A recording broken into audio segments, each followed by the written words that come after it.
Levi Granger didn't notice the door until Tuesday. It hadn't been there the day before. Between the hallway and the linen closet now stood an extra door, narrow, old. It wasn't painted like the rest of the house. It looked alive. The texture was uneven, tan and pink in patches, with a faint shine. Like skin stitched together with black thread that pulsed ever so slightly. He called the landlord. No idea what you're talking about. That hallway leads nowhere. He sent photos, no reply. He checked the original blueprints of the 1910s farmhouse online.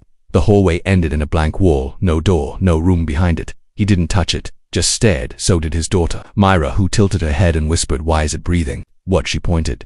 The door expanded slightly, then contracted. Breathing. Night. Myra screamed. Levi burst into her room. She was sitting upright in bed, eyes wide. "There's something inside it," she cried. "It's scratching from the other side." Levi checked the hallway. No sound. He ran his fingers along the door's surface. It was warm, moist. It gave slightly, like pressing into someone's back. Then a knock. From inside. The next day, Mira refused to go near it. She drew pictures. All of them were the same. A skin door, and a pale figure behind it, mouth stitched, shut, eyes too wide. He asked, "Is this a dream?" She shook her head. "It said it used to live here. It wants its room back." Levi placed furniture in front of the door, bookshelves, a table, a dresser. But the next morning the furniture was gone. Gone, and the door, who had grown larger. He called a contractor to remove it. The man came with tools, touched the wood and immediately vomited.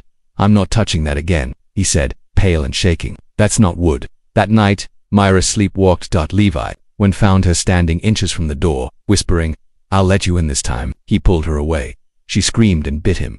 He locked her room. He didn't sleep. At exactly 3:33 a.m., the doorknob slowly turned. Levi watched from the hallway. The door creaked open, just a crack enough to see. Nothing, just darkness, wet and deep and moving. And from within, a voice whispered, "I've missed my skin." Levi didn't move. The door of skin stood open, just a crack, but it felt like an entire world waited behind it. Something ancient, something hungry, something that knew his name. He slammed it shut. It was like trying to close a muscle. The door resisted, groaned, then relented. He dragged a heavy cabinet in front of it, but deep in the night, the cabinet was gone again. Just like before, Myra grew distant. She stopped eating. Her drawings got darker. Stick figures with inside-out faces, smiling with rows of vertical teeth. One morning, Levi found her talking to the air, saying, "You can use mine if you want. Daddy won't miss it." He pulled her away, terrified. "What are you talking about?" She whispered, "It wants skin to be real again."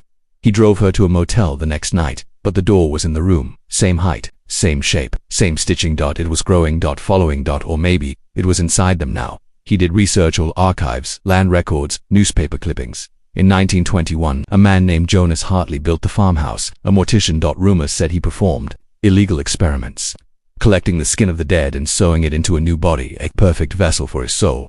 He died in a fire, or so they thought, because his body was never found. Only a room sealed shut with flesh. That night, Levi checked on Myroni to find her missing.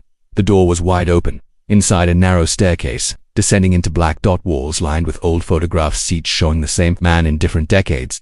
Same stitched smile, same eyeless face, same hand on the shoulder of every missing person, including now a new photo. "Myra," he screamed and ran. Down the stairs, the air got wetter, thicker, the walls pulsed with veins. He called her name and something answered. She gave her skin freely. She was kind. He found her at the bottom. Or what was left of her. Bones arranged carefully, heart still beating. Skin gone, worn by the thing that stepped from the dark, smiling with her face stretched across its own. She was perfect, but she's not enough. Levi ran, but the walls closed in.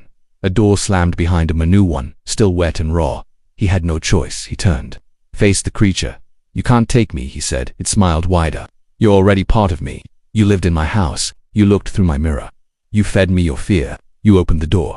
He swung the crowbar he'd brought. It tore through the stitched skin.